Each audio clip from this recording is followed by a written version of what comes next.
Homs پرسکون قصبہ تھا۔ یہ حلب کے شمال میں آج کے شام اور لبنان کی سرحد کے قریب واقع تھا۔ پرسکون اس لیے تھا کہ ابھی جنگ کی لپیٹ میں نہیں آیا تھا۔ اس کے مضافات سے کبھی کبھی صلیبی فوج گزرا کرتی تھی۔ اس کے قریب سے ایک چھوٹا سا دریا گزرتا تھا، اس لیے حمص فوجوں کی عام گزرگاہ نہیں بن سکتا تھا۔ اس قصبے میں مسلمانوں کی آبادی اتنی زیادہ تھی کہ اسے مسلمانوں کی بستی کہا جاتا تھا۔ چند ایک گھرانے عیسائیوں کے بھی تھے اور چند ایک یہودیوں کے بھی۔ تجارت عیسائیوں اور یہودیوں کے قبضے میں تھی۔ یہ لوگ دور کے علاقوں میں کاروبار کے سلسلے میں جاتے رہتے تھے، اس لیے وہ باہر کی دنیا کی جو خبریں لاتے تھے انہیں سچ سمجھا جاتا تھا۔ وہ صلیبی اور اسلامی فوجوں کی جنگ کی خبریں لایا کرتے تھے۔ ان خبروں میں مسلمانوں کی شکست کا ذکر زیادہ ہوتا تھا۔ صلیبی فوج کے متعلق وہ ڈراؤنی باتیں سنایا کرتے تھے۔ ان کا مقصد یہ ہوتا تھا کہ حمص کے مسلمانوں پر صلیبی فوج کی دہشت طاری رہے اور کم از کم اس بستی کا کوئی مسلمان اسلامی فوج میں نہ جائے، لیکن اس کا اثر الٹا ہو رہا تھا۔ مسلمانوں نے ڈرنے کے بجائے جنگی تیاریاں شروع کر دی تھی۔ انہیں ان تیاریوں سے کوئی حکم نہیں روک سکتا تھا۔ یہاں صلیبیوں کی حکمرانی نہیں تھی۔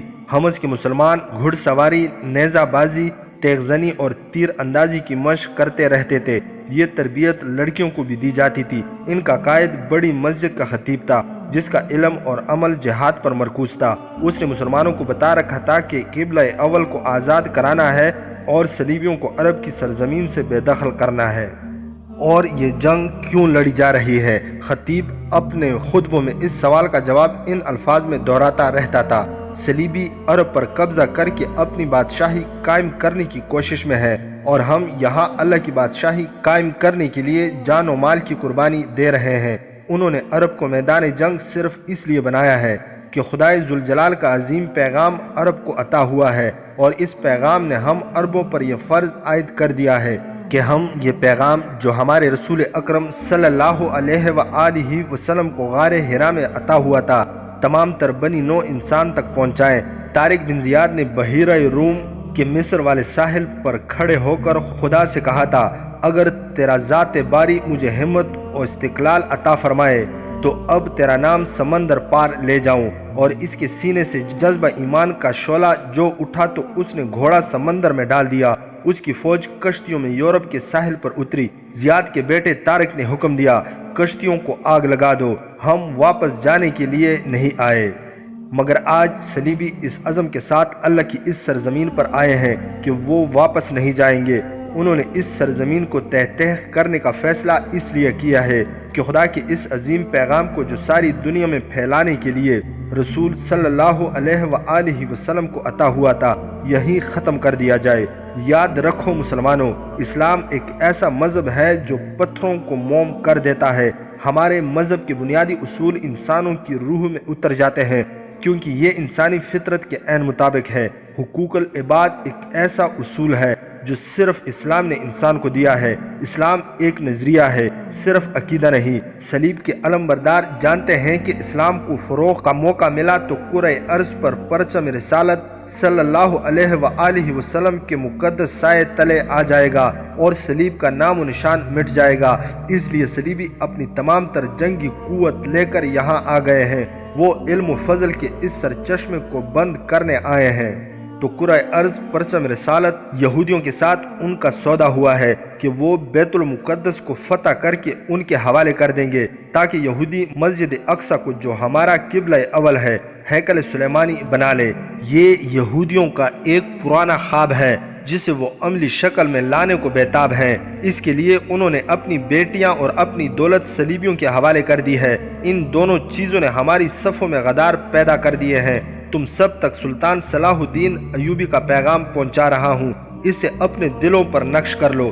رسالت صلی اللہ علیہ وآلہ وسلم کے پاسبان صلاح الدین ایوبی نے اپنی فوج کو اور قوم کو یہ بتا رکھا ہے کہ یہ دو فوجوں کی نہیں، دو مذہبوں کی جنگ ہے۔ یہ قبلہ اول اور ہیکل سلیمانی کی جنگ ہے۔ اگر ہم نے آج باطل کو ہمیشہ کے لیے ختم نہ کیا تو ایک روز باطل ہمارے مذہب کو ختم کر دے گا۔ ہماری روحیں دیکھیں گی اور تاریخ دیکھے گی کہ فلسطین پر یہودی قابض ہیں، ہیکل سلیمانی میں تبدیل ہو رہی ہے۔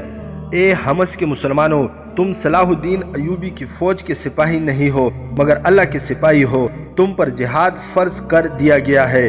قرآن کا حکم ہے کہ اپنے وطن اور اپنے مذہب کے دفاع کے لیے گھوڑے اور اسلحہ تیار رکھو اور جہاد کی تیاری میں مصروف رہو، اور یہ بھی یاد رکھو کہ تمہارے مذہب کا دشمن صرف میدان جنگ میں تمہارے خلاف نہیں لڑتا، اس کا ایک محاذ اور بھی ہے، وہ افواہوں کے ذریعے تم پر اپنی فوج کی دہشت اور اسلامی فوج کے خلاف وسوسے پیدا کرتا ہے، سرکردہ افراد کو حسین لڑکیوں اور سونے کی چمک دمک سے اپنا گرویدہ بناتا ہے۔ یہ دونوں چیزیں انسان کی بہت بڑی کمزوری ہیں، ان میں جب شراب شامل ہو جاتی ہے تو مسلمان اپنا ایمان اپنے ایمان کے دشمن کے قدموں میں رکھ دیتا ہے۔ ایسا ہو چکا ہے اور ہو رہا ہے۔ صلیبی ہمیں خانہ جنگی میں الجھا کر ہماری جنگی قوت کو کمزور کر چکے ہیں۔ یہ گناہ ان چند ایک عمرا کا تھا جو صلیبیوں کے بڑے ہی دلکش جال میں آ گئے تھے، مگر ان کے گناہوں کی سزا قوم اور فوج کو اور سلطنت اسلامیہ کو ملی۔ خانہ جنگی کروانے والے قوم اور فوج کو جذبات میں الجھا کر بھڑکاتے اور مرواتے ہیں، اور خود اپنے محلات میں ان حرموں میں بدمست رہتے ہیں جنہیں صلیبیوں اور یہودیوں نے اپنی لڑکیوں سے رونق دے رکھی ہے۔ یاد رکھو، یہ ساری چٹانیں سونا بن جائیں اور تمہارے قدموں میں رکھ دی جائیں تو بھی یہ جہاد کا صلہ اور انعام نہیں بن سکتی۔ جہاد کا انعام روح کو ملا کرتا ہے، روح زر و جواہرات سے خوش نہیں ہوا کرتی۔ جہاد کا انعام خدا کے پاس ہے۔ تم اللہ کی راہ میں جان دے دو گے تو بھی زندہ رہو گے۔ یہ جسم کی ہی لعنت ہے۔ جس نے جسمانی لذت کو شعار بنایا، اس نے اپنے بھائی کا گلا کاٹا اور مرتد کہلایا۔ قرآن پاک تمہیں روحانی لذت سے سرشار کرتا ہے، اور اس طرح اس خطیب نے حمص کے مسلمانوں کو روحانی لذت سے سرشار کر رکھا تھا۔ جنگی تربیت اس نے شروع کروا رکھی تھی۔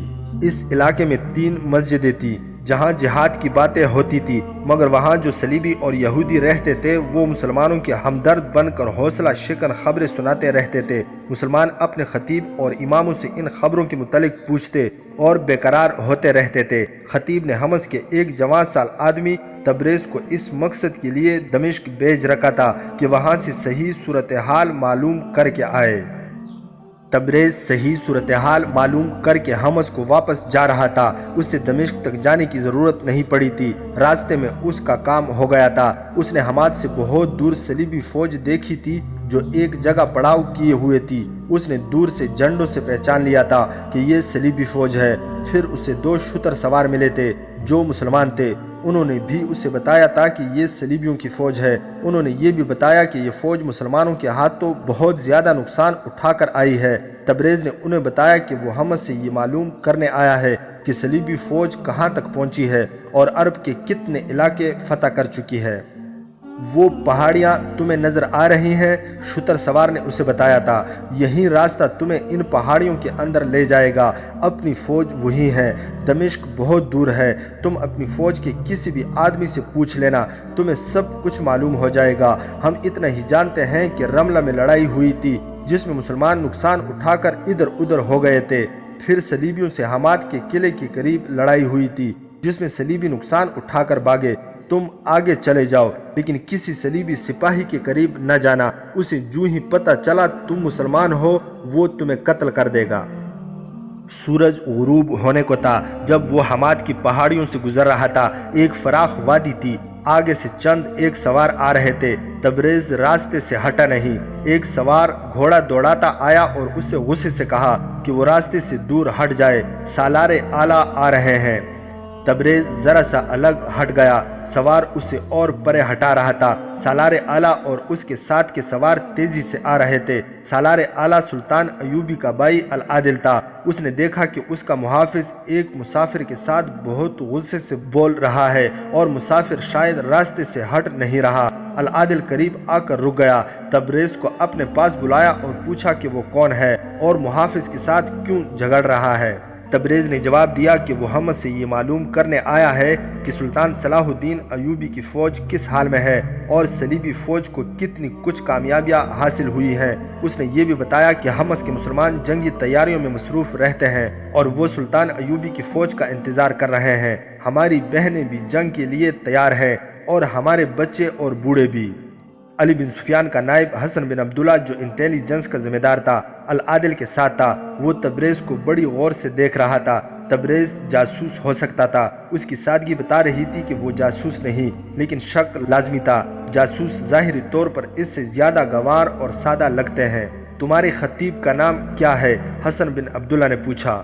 تبریز نے نام بتایا۔ اس وقت کی جو غیر مطبوعہ تحریریں موجود ہیں ان میں یہ صاف نہیں، اس لیے اسے ہم خطیب کہیں گے۔ حسن بن عبداللہ نے العادل سے کہا کہ وہ اپنا آدمی ہے، اور اس آدمی یعنی تبریز کی باتوں سے معلوم ہوتا ہے کہ وہ اپنا کام جانفشانی سے کر رہا ہے۔ تبریز کے خلاف جو شک پیدا ہو گیا تھا وہ رفع ہو گیا۔ العادل کے حکم کے مطابق اسے مہمان کی حیثیت سے خیمہ گاہ میں بھیج دیا گیا، جہاں اس کی خاطر و مدارت کی گئی۔ رات حسن بن عبداللہ نے اسے اپنے خیمے میں بلایا اور خطیب کے نام یہ پیغام دیا: حالات دشوار ہیں، لیکن اتنے نہیں جتنے آپ کو وہاں صلیبی بتا رہے ہیں۔ لوگوں سے کہو کہ اسے سچ سمجھے جو ان کی آنکھوں کے سامنے ہو، اور جو انہیں مسجد میں بتایا جائے۔ ادھر ادھر کی باتوں اور خبروں کو سچ نہ سمجھے۔ آپ لوگ بڑے خطرناک علاقے میں ہیں۔ اپنی بستی کے صلیبیوں اور یہودیوں پر نظر رکھیں، اور یہ بھی خیال رکھیں کہ وہ آپ کی سرگرمیوں پر نظر نہ ڈال سکیں، جنہیں آخر دم تک چھپائے رکھنا ہے۔ حسن بن عبداللہ نے تبریز کو ایسا پیغام دیا جو حمص کے مسلمانوں کے لیے حوصلہ افزا تھا، لیکن اسے یہ نہ بتایا کہ وہ کون سی سرگرمیاں ہیں جنہیں آخر دم تک چھپائے رکھنا ہے۔ حقیقت یہ تھی کہ حمص کے مسلمانوں کو سلطان ایوبی کے حکم کے تحت جنگی تربیت دی جا رہی تھی۔ اس کا مقصد یہ تھا کہ جب کبھی ضرورت پڑے وہ صلیبی فوج پر عقب سے شب خون مارے، ظاہری طور پر ان کے وفادار رہیں۔ اس مقصد کے لیے حمص میں 3-4 تجربہ کار چھاپہ مار بھیج دیے گئے تھے جو وہاں اپنے مطلب کی ٹریننگ دے رہے تھے۔ خطیب ان کا کمانڈر تھا۔ ان کے ساتھ ابھی باقاعدہ رابطہ نہیں رکھا گیا تھا کیونکہ ابھی ان لوگوں کی ضرورت نہیں تھی۔ دوسری صبح تبریز حمص کو روانہ ہو گیا۔ وہ زمانہ قافلوں کی صورت میں چلنے کا تھا۔ لوگ اکیلے اکیلے بھی سفر کرتے تھے۔ ایسے اکیلے مسافروں کو جہاں چند آدمی سفر میں نظر آتے تھے وہ ان سے جا ملتے، اور اس طرح قافلے بنتے اور بڑے ہوتے جاتے تھے۔ تبریز آیا اکیلا تھا، واپس جا رہا تھا کہ اسے مختصر سا ایک قافلہ مل گیا جو حمص کی سمت جا رہا تھا۔ اس میں حمص کے یہودی تاجر بھی تھے، 2 عیسائی کنبے اونٹوں پر سوار تھے، اور کچھ لوگ پیدل جا رہے تھے۔ تبریز اسی قافلے میں شامل ہو گیا۔ قافلہ چلتا گیا، راستہ لمبا تھا، 2 راتیں قیام کرنا پڑا۔ تیسرا دن سفر کا آخری دن تھا۔ آدھی رات سے پہلے قافلے کو حمص پہنچ جانا تھا۔ آگے ایک دریا تھا جو بہت بڑا نہیں تھا، اس کی گہرائی زیادہ سے زیادہ کمر تک رہتی تھی، لوگ اس میں آسانی سے گزر جایا کرتے تھے۔ سفر کے آخری روز کا سورج سر پر آیا تو افق سے سیاہ گھٹا اٹھتی نظر آئی۔ قافلہ اور تیز چلنے لگا تاکہ بارش سے پہلے منزل تک پہنچ جائے، یا چٹانی علاقے میں پہنچ کر چھپنے کی جگہ ڈھونڈ لی جائے، اور اگر ممکن ہو تو طغیانی آنے سے پہلے ہی دریا پار کر لیا جائے۔ یہ ان لوگوں کی حماقت تھی۔ گھٹا کی رفتار قافلے کی نسبت زیادہ تھی، اور گھٹا جانے کہاں سے برستی آ رہی تھی۔ وہ تمام علاقہ چٹانی اور پہاڑی تھا۔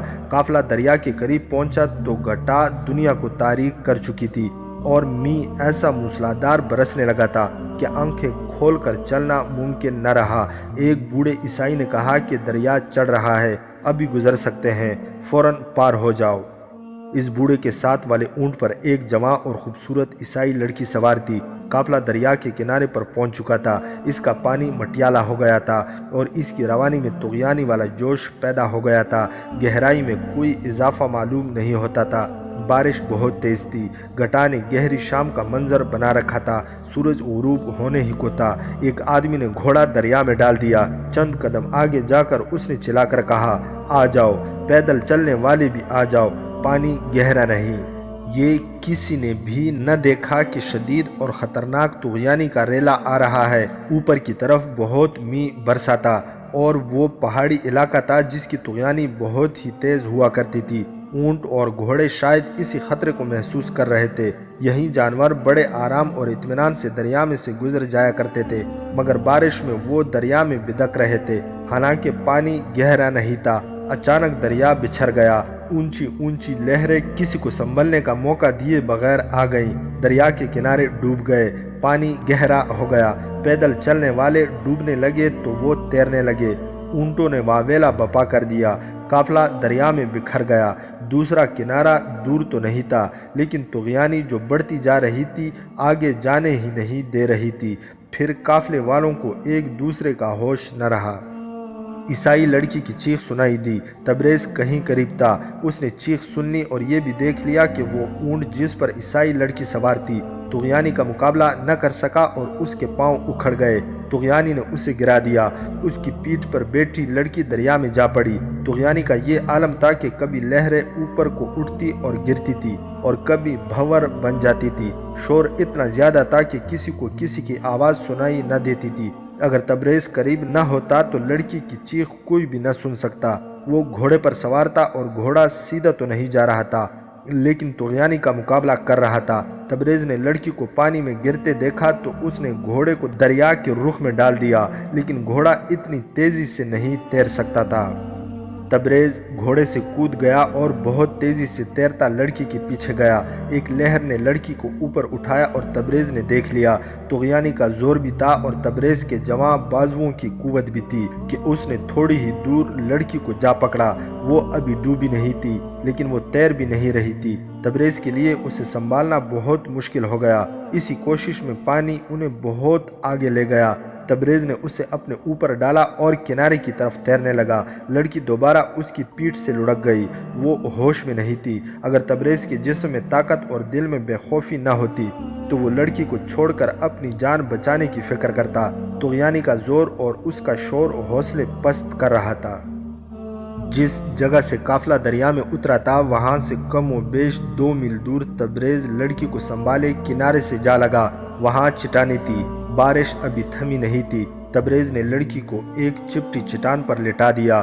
وہ زندہ تھی، ہوش میں نہیں تھی۔ اسے معلوم نہیں تھا کہ بے ہوش کو کس طرح ہوش میں لایا جاتا ہے۔ وہ لڑکی کو دیکھتا رہا۔ لڑکی بے ہوشی میں از خود ہی پیٹ کے بل ہو گئی۔ پیٹ پر زور پڑا تو منہ سے دریا کا پانی نکلنے لگا۔ تبریز نے اس کی کمر پر ہاتھ رکھ کر دبایا تو بہت سا پانی منہ کے راستے باہر نکل آیا۔ اس نے اور زور سے دبایا، پہلوؤں سے بھی پیٹ کو دبایا۔ اس سے لڑکی کا پیٹ پانی سے خالی ہو گیا۔ گھٹا پھٹنے لگی۔ بارش کا زور کم ہو گیا اور کچھ روشنی بھی ہو گئی۔ تبریز نے لڑکی کو سیدھا کیا۔ لڑکی نے ذرا سی آنکھ کھولی اور بند کر لی۔ تبریز کا جسم شل ہو چکا تھا۔ اس نے اپنا گھوڑا دریا میں چھوڑ دیا تھا۔ وہ دریا سے نکل گیا ہوگا۔ تبریز کو معلوم نہیں تھا کہ گھوڑے کا انجام کیا ہوا۔ تبریز کی تھکن کم ہو گئی تھی۔ سورج غروب ہونے کو تھا۔ اسے خیال آیا کہ رات آ رہی ہے اور پناہ ڈھونڈنا ضروری ہے۔ اسے امید تھی کہ یہ چٹانی علاقہ ہے، اس میں کہیں نہ کہیں گف یا غار مل جائے گی۔ لمبی مسافت کے مسافر مٹی کے ٹیلوں اور ریتلی چٹانوں میں غاریں بنائے رکھتے تھے جو دوسرے مسافروں کے بھی کام آتی تھی۔ اس نے لڑکی کو پیٹھ پر ڈالا اور وہ چٹانوں کے درمیان چل پڑا۔ پناہ ملنے کا اسے یقین نہیں تھا، امید تھی۔ وہ دل میں خدا سے مدد مانگتا جا رہا تھا۔ کچھ ادھر ادھر گھومتے پھرتے وہ ایک کشادہ سی جگہ جا پہنچا جہاں ایک چٹان کے ساتھ اسے 3-4 اونٹ کھڑے نظر آئے۔ یہ کسی مسافر کے نہیں ہو سکتے تھے کیونکہ ان پر زینیں وغیرہ نہیں تھی۔ اونٹوں تک گیا تو اسے آوازیں سنائی دی۔ ادھر دیکھا تو چٹان میں اسے ایک فراخ اور اونچا دہانہ نظر آیا۔ اس میں 13-14 سال عمر کے 2 لڑکے کھڑے تھے۔ دونوں بارش میں دوڑے آئے۔ تم دریا سے نکل آئے ہو؟ ایک لڑکے نے پوچھا۔ وہاں آ جاؤ، بہت اچھی جگہ ہے۔ وہ جگہ واقعی بہت اچھی تھی۔ چٹان بھربری تھی۔ صاف پتہ چلتا تھا کہ مسافروں نے یا قریب کہیں رہنے والے گڈریوں نے اسے کاٹ کاٹ کر کمرہ بنا دیا ہے۔ یہ ایک کشادہ گفت تھی، اندر سے بالکل خشک تھی۔ لڑکوں نے وہاں آگ بھی جلا رکھی تھی۔ تبریز نے لڑکی کو فرش پر ڈال دیا۔ وہ ابھی تک ہوش میں نہیں آئی تھی۔ ایک طرف خشک گھاس اور درختوں کی خشک ٹہنیوں کا ڈھیر پڑا تھا۔ تم یہاں کیا کر رہے ہو؟ تبریز نے لڑکوں سے پوچھا۔ ہمارا گھر دریا کے پار ہے، ایک لڑکے نے جواب دیا۔ ہم کبھی کبھی اونٹوں کو ادھر لے آتے ہیں۔ گھاس تو ادھر بھی بہت ہے لیکن ہم یہاں کھیلنے کے لیے آتے ہیں اور اونٹوں کو بھی چرنے چگنے کے لیے ساتھ لے آتے ہیں۔ ایک جگہ سے دریا چوڑا ہے، وہاں پانی ہمارے گھٹنوں تک ہوتا ہے۔ آج بھی ہم آ گئے اور بارش شروع ہو گئی، یہیں آگ جلا کر کھیلتے رہے۔ گھر کس طرح جاؤ گے؟ تبریز نے پوچھا۔